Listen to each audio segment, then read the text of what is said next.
Alrighty, everyone. Now, I know I said that was my last one, the previous one, but hey, it's my show. I can do what I want, right?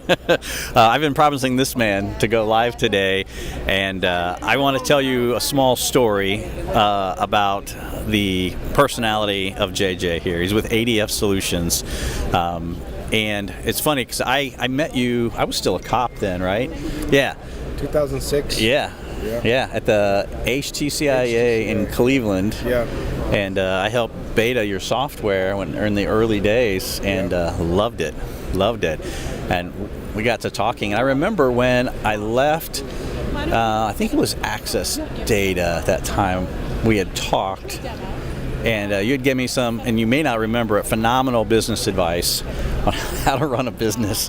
And little did I know, oh boy, it was harder than what I ever thought about it. But he warned me in all fairness. So that's the kind of person JJ is. He'll happily give you advice and help you out along in your travels. Do you remember that at all? Do. Yeah, all right, excellent. Yeah. Very good. Yeah, thank you. Yeah, tell people a little bit that, I assume that everyone should have heard of ADF Solutions, right? But I'm surprised people occasionally don't know. So tell them what ADF Solutions is. Sure. So we're a digital forensic company, but unlike the traditional lab-based tools, we pioneered the concept of giving frontline investigators tools, but also using tools in the lab for the purpose of reducing the backlogs.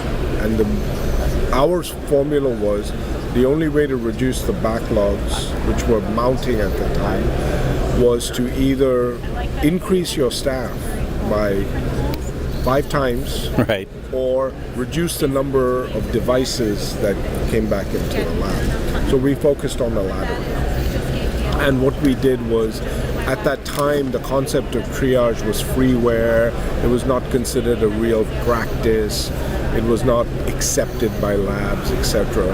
But what we did was we brought intelligent triage down that did a lot of what the forensic guys did, but we packaged it in a tool that was easy for investigators to make decisions. And we heard so many cases where people would say, I was able to go into that home, and instead of waiting 6 months to pull that child out, I was able to get enough evidence to pull the child out of the home, even though I could not arrest the perpetrator. Sure.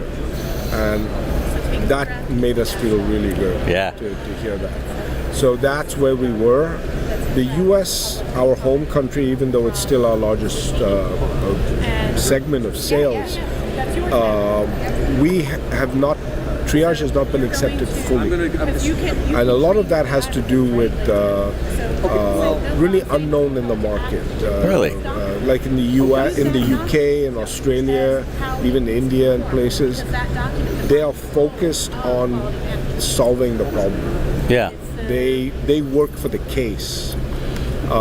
And they're willing to take certain risks and step out of their zones. The US market, one of my good cop friends told me, I do not get rewarded for the risks I take, but I get crucified when the risks fail. That's very true, right? That actually really encapsulated for me what this was. So we're now seeing a significant amount of growth in the US, so we're seeing more adoption because people are realizing that the concept triage and digital digital forensics is not separate anymore. Right. It's fused. So it's just a matter of how do we eliminate the risk for agencies, and we've come up with this triage maturity model, which allows an agency to understand if they implement it, and this involves the forensic lab guys. If you implement it, what are you gaining, but also what are the risks you're taking? Right. And also it allows them to gauge in which sector of the model do they want to enter, and then gives them an opportunity to grow.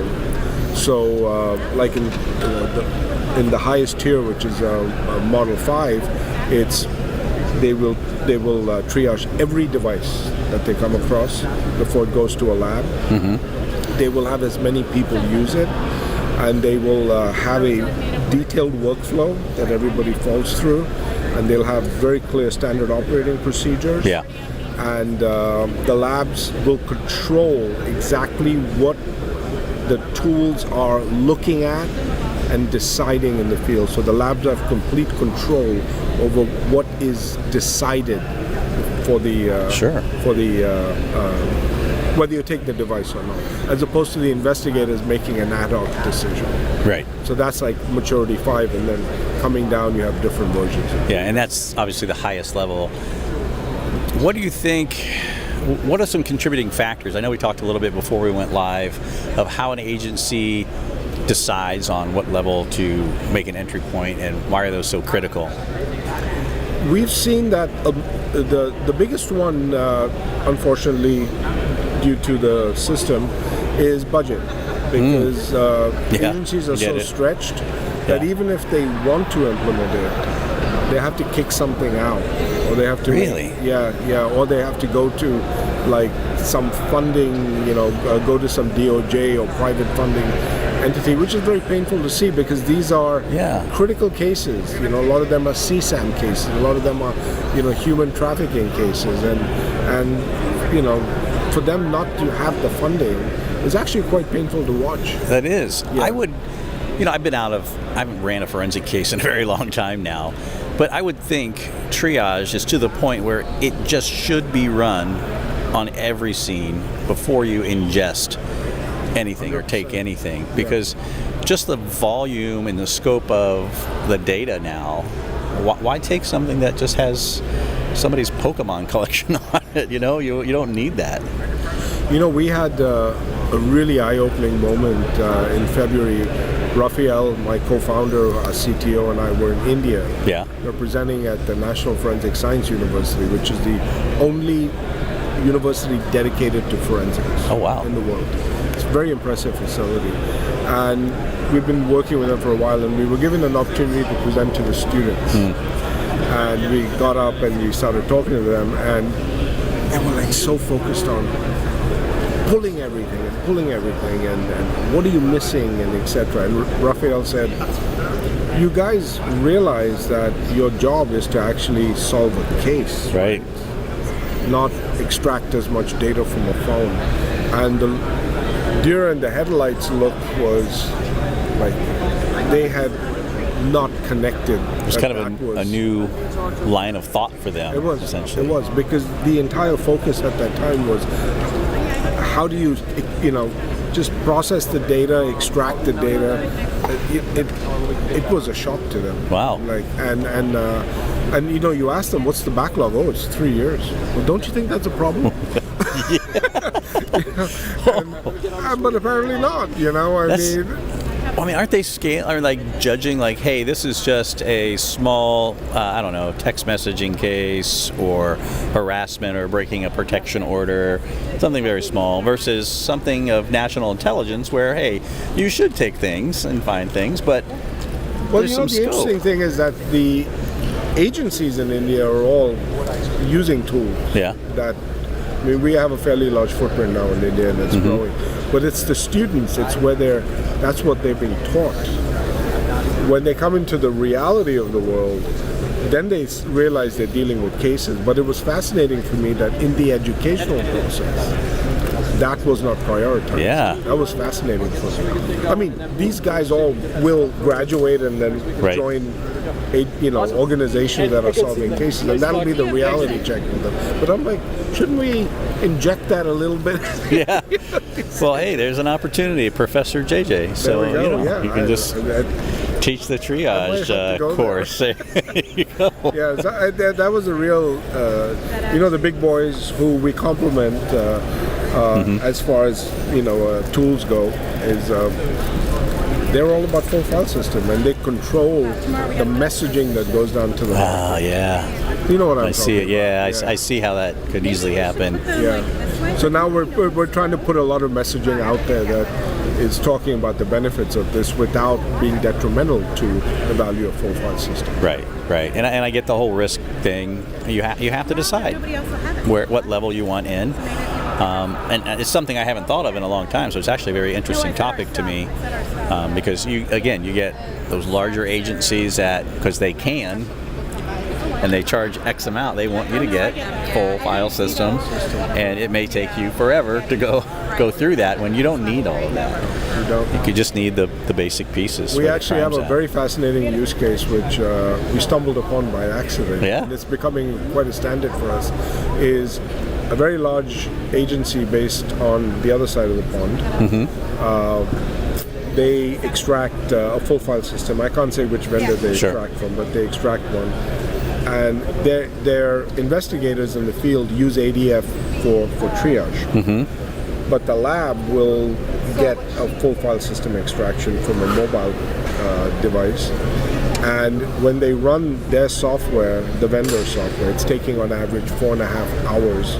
So on top of the extraction, it's taking 4.5 hours to process. And then what they're doing is they're giving the investigators access to the full file system extraction, and they're running ADF against it. And they're getting all their data in an average of 35 minutes. That's smart.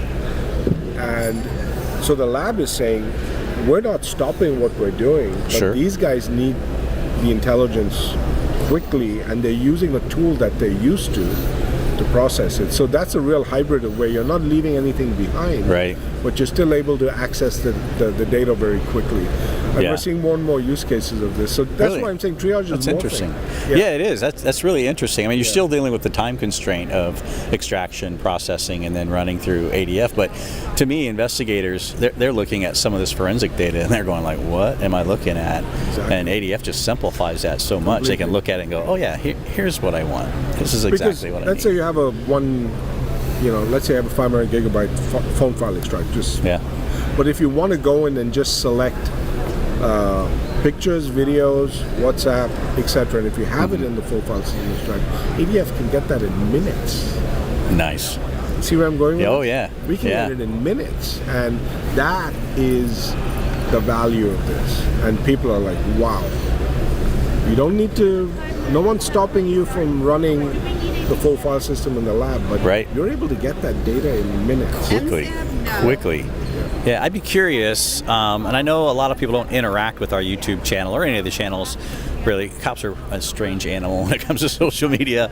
But if you're running triage, I'd be curious to see what you're doing, or even if you just want to post on Cyber Social Hub, which is a little bit more private. I'd be curious to see why you're not doing it more than anything else. And I'm hoping some things that JJ has brought up today really get you thinking about, like, hey, I should look at this for our lab. It's going to save a lot of time processing this, for sure. And it's worth the exercise to go through, whether you decide to implement triage or not. At least you can understand what your options are, and what your risk levels are, and we're finding more and more labs now engaged in the discussion. They may not agree to do it, but the exercise of going through and having the discussion is of value to everybody. Yeah, well, you're definitely going to change the industry in this space, which is great, because it's going to make examiners' job a lot easier. Thank you. Yeah. Sir, I appreciate you coming and hanging out with us today. It's great seeing you. Last time I saw you was just on a Zoom. I haven't actually seen you in person. I know. Well, you were here last year. No, I wasn't. You were in Wilmington? No. Was it 2 years ago? Oh, I've not been here since pre-COVID. Well, see, there. Yeah. There we go. So I'm glad I got to see you. Nice to see you again. You look great. For sure. Thank you. I appreciate it. Thank you, sir. As always, thanks for having me. We'll talk again soon. We're going to have everybody. We're going to have JJ on a longer podcast so we can get a little bit deeper into this and maybe show some examples. Sure. And talk maybe a little bit about those 5 stages a little bit That'd more be in great. depth. We'd like to share that with the audience. Yeah. Perfect. All right. Thank you. All right, guys. Hey, tomorrow. Thank you, everybody. Yeah, thank you. Tomorrow we're live again, so make sure you check us out. I think we start about 10:30 a.m. Eastern here in Myrtle Beach at Techno Security Conference. We'll see you guys then. Again, JJ, thank you very much. I appreciate it. Thank you. Thank you.